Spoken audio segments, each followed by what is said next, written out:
We've really been enjoying ourselves in the south of France, and you know, this 3-day car festival in Angoulême, the Cirque de Rampart is just amazing.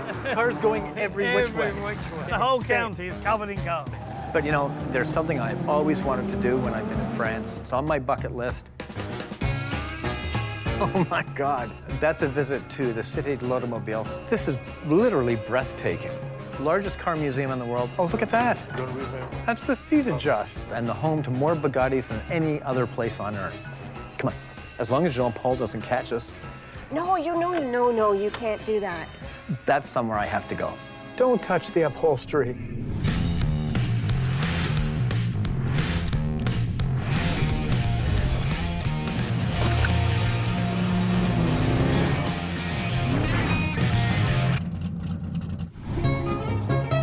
After leaving Angoulême in the southwest of France, Janice and I took a beautiful 8-hour drive from Angoulême up to Mulhouse, which is on the German-Swiss-French border, in the region known as Alsace-Lorraine. Janice and I thought we were getting really special treatment when Aurelia Weisrock, the director of the Cité de l'Automobile, Okay, let's go in. actually picked us up himself in a vintage car. Unexpected, a '65 Mustang in Alsace. Vintage car that was a 1965 Mustang convertible. The museum has a program where you can go and rent a classic or antique car from them and tour the French countryside. It's another beautiful day. What a dramatic landscape, huh? That's a great idea. So how long have you been looking after the collection at the Schlumpf? I'm a director for 1 year. I was born not far from here. And for me, it's like an amazing dream. And this is one of the most significant collections of cars in the world. And certainly, I mean, it's the ultimate collection of Bugattis. That's it. How many Bugattis do you have in the collection approximately? 135. So that's a lot. That's That quite is a lot. That's quite a lot. And these cars were all collected by the Schlumpf brothers, sort of secretly, in a way. Fritz and Hans Schlumpf were wealthy textile factory owners who had a passion for antique and classic cars. They collected over 600 cars, 120 of which were Bugattis, and this was by the early 70s. Fritz Schlumpf, the young brother, was born at the same time from Ettore Bugatti. And he has the genius to say, if today we gather it, it will never be forget. Now, unfortunately for the Schlumpf brothers, textile production moved from France to the Orient, and within short order, they declared bankruptcy. Of course, creditors came after them and their collection of cars, and in order to stop it being broken up, the French government stepped in and paid 44 million francs for the collection in 1981. The museum opened about a year later, but you know, Alsace-Lorraine is not noted just for their amazing car collection. Here, people are more rich because they are selling wine. Look at that, Jen, all the walls holding the vines. It's like a fortress of grapes. Yeah. Vineyards everywhere. You need to learn to drink wine, my friend. Yeah. Well, for me. I've always felt that, you know, like I'm doing wine a disservice by drinking it because it all just tastes like vinegar to me. He doesn't like it. I'll drink this. Yeah, she drinks for me. An interesting car came in today. It's a 1968 Firebird. What makes it interesting or unique is the modifications that were done for this particular customer's car. I need to get some specialty work done. I have special needs. 10 years ago, I had a motorcycle accident. Still not sure exactly what happened. I went off the road on my Harley and ended up breaking my back. And I've been in a wheelchair ever since. So that doesn't mean stop living. I'm just kind of going back to my youth, being this is the second Firebird I've owned. My years of drag racing was back in my youth. I had a 68 Firebird, 404 gear. I used to put one slick in the back seat, one in the trunk, run it all day long at the races, and then take the slicks off and drive it to work. I'm not drag racing anymore. I just have to make it more user-friendly for me. The special needs modifications of hand controls are installed. The car has to have power steering, power brakes to make it legal for hand controls, which it has. They can pretty much put hand controls in anything as long as you and the car qualify for it. It's a little bit more difficult than just jumping in a car and, you know, using your feet. We want to make it work out so that he doesn't have to ever worry. He wants to get in the car, he wants to go, he doesn't have to worry about it breaking down, and make it as comfortable a ride as we can. My 50-year-old seat presently in the car. It's not very comfortable. My butt is sore from being in a wheelchair. That just makes it worse, so I can only last an hour. So I need to update the seat. I need something with a little bit more lateral support. With a spinal cord injury, I don't have much core strength. So we can redo the seat belts, and I also need the seat to track back further to make it easier to get my legs in and out. Also, make everything else around him work flawlessly so that he doesn't have to worry about trying to hold the throttle on and rolling down the window. So we're gonna add power windows. And maybe a new paint job while we're here. I just want to go to car shows and have a little fun. That's pretty much it. So this car came in, it was a manual window car, had to crank up your windows, and the fellow wanted to change it to power, so we're doing that. So all the windows will be power windows on a master switch. Well, this is the power window regulator for the right front door. So you see, look how fast it travels here. Down and up. Well, that'll put your window up pretty quick. It's gotta go in like this. That's how it's gotta end up. Got the front windows all installed. The driver's side works fine. There it goes down. There, go up? No, won't go up. But the passenger side is not working very well right now. It's not even going up. Look at this. It's like it goes up and it binds. So we have to get in there and diagnose that problem. My God. Welcome to this old factory, which is now the French National Car Museum. Wow. That is some entranceway. Oh, my God. Aurélien handed us over to Jean-Paul Fichezet, who is one of the guides at the museum. Oh. Oh my gosh. Look at this. Incredible. My God, look at this.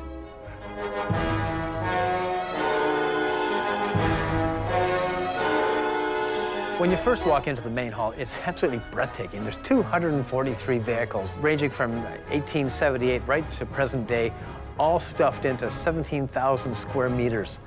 It's astounding. You know, if you sold all these off, you would cancel France's national debt.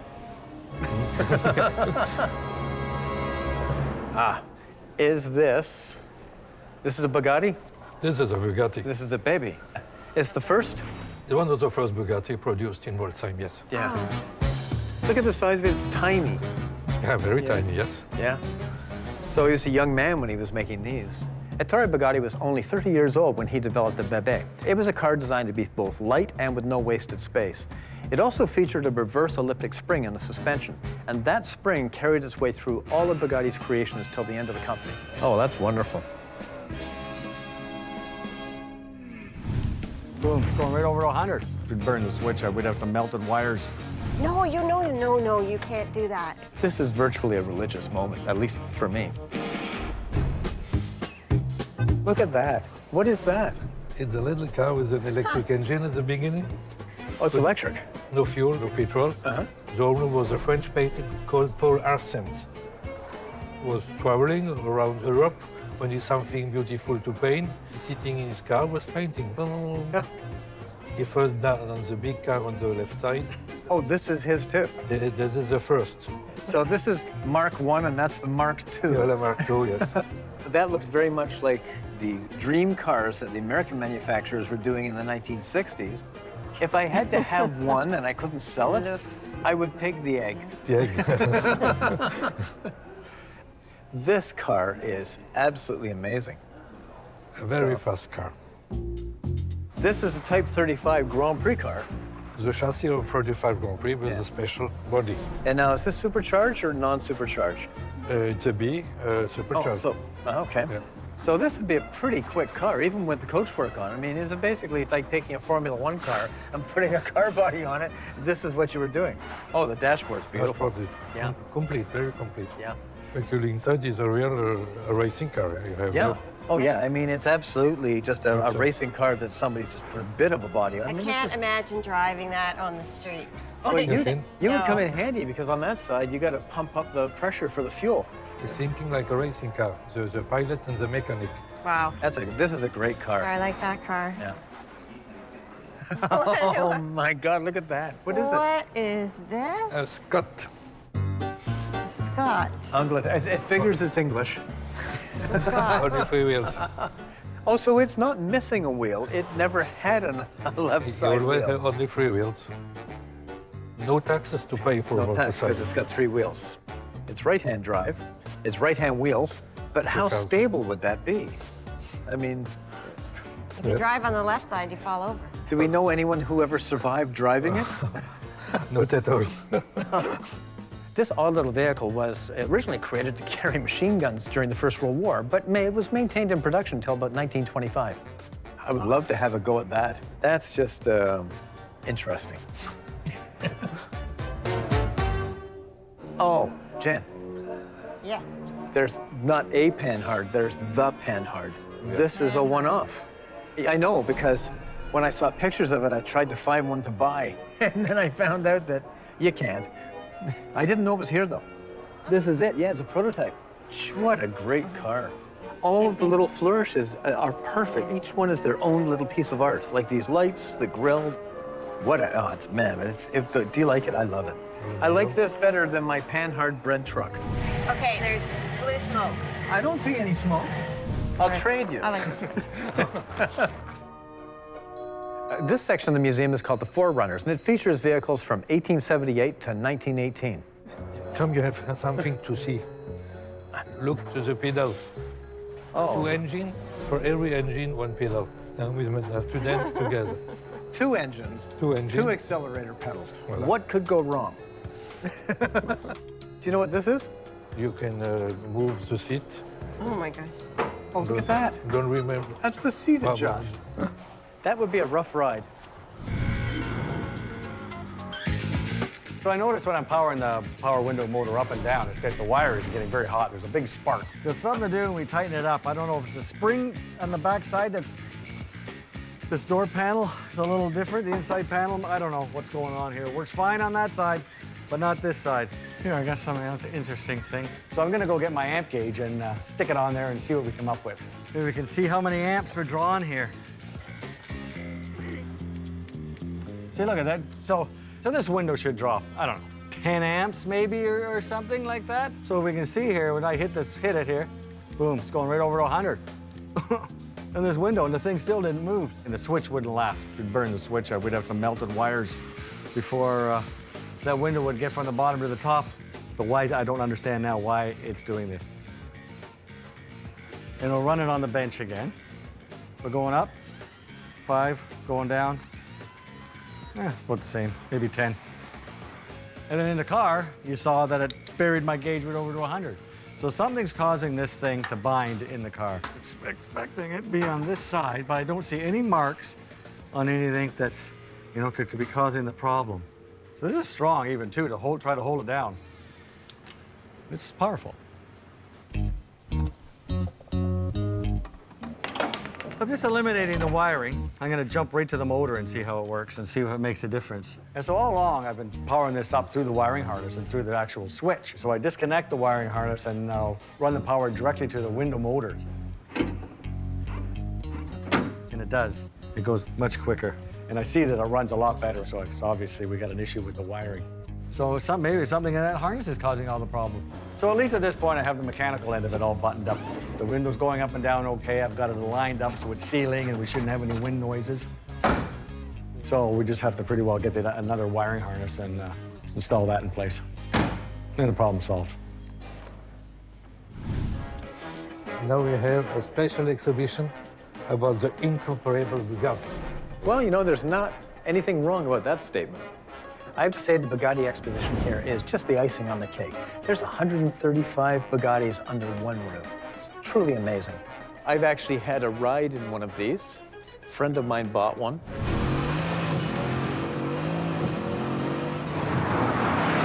He drives it ridiculously fast. One of the most spectacular cars ever built was the Bugatti Royale. It wasn't a commercial success. Ettore only built 6 of them, and it was sort of his dream car. He saw them being sold to the crowned heads of Europe, and that never happened. But that said, it's probably one of the most famous of all the cars that Bugatti produced. So I've checked seeing the world's largest Bugatti collection off my bucket list, but now I've added something. No, you can't do that. Now go on, very carefully. Just sit on the jump seat. Okay. Careful. This is virtually a religious moment, at least for me.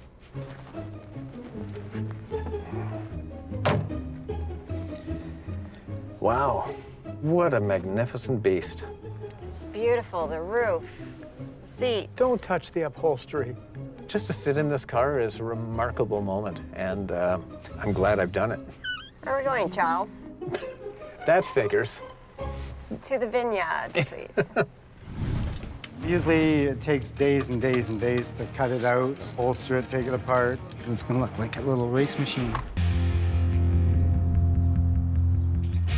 The 68 Firebird has driver assist, which operates the gas pedal and the brake by the hand gear beside the steering wheel. So if you twist it that way, you're going fast. You twist it this way, you're slowing down. The apparatus is like a set of rods. It's almost like you'd see on a school bus. Right? When the door opens, door closes. That's gonna be cool. The seats in it's gonna look like a little race machine. Yeah. I'll get the seat out, so now I'll have to go and see the new seats. Usually we'd make the seat covers and redo the seats, but the customer wanted a different style of seat. So we looked through the catalogs. He ordered a set that we saw that were perfect for the car, made for Firebirds. They're like a little tub racing seat. Hey, when you're sitting in that and you're cornering at 140, pretty much stay in your seat. Not that we suggest you be driving at 140. And that's a good-looking little seat. Old seat, new seat. It's got more of a contour. It's got better lumbar support. You'll notice quite a difference. The old seats are kind of flat. Probably wouldn't be able to go on a long trip in a car like that. Just have to make sure they're all okay. You can feel that the foam's all nice and smooth, no miscuts. Stitching all looks pretty good. Did a good job. These are the bases for the seats. So now we just got to put them together and clean out the car and put them in.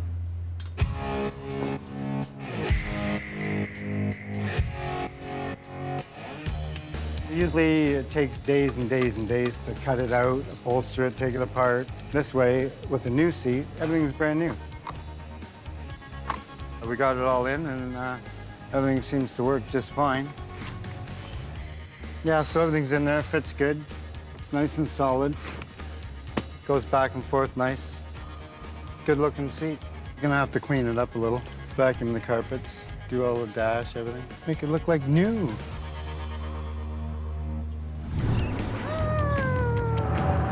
I need a big hat and a glass of wine. Get out of the way! Mel did a great job on the paint on the 68 Firebird. It's blue, it's beautiful. But then, of course, after it was painted, pull the fender and the hood off to do the AC. Anytime that you have a spinal injury, it's hard to regulate body temperature. So he really needs this so he can get out and enjoy it. He overheats in the car when he doesn't have the AC. Once we finish putting the AC back together, we'll get the fender hood back on and then it'll be ready to go home. It's gonna be a lot of fun to drive. Today I'm in Mulhouse at the Cité de l'Automobile Schlumpf collection. I mean, I have always wanted to come here. I'm spoiled. I've spent the afternoon wandering through looking at some of the most magnificent cars that you can possibly imagine. And then to make it even better, I'm going out on their track in a Type 40 Bugatti.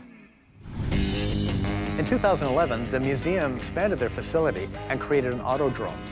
You can actually rent a Lamborghini, or a Ferrari, or a Porsche, or even some classic cars and drive on their autodrome. Gilles, are you ready? I'm ready. And the car is ready. Okay. That's great. Ignition. Yes. And does it take any gas? A little bit of choke? A little choke, yes. Okay. Well, she's happy.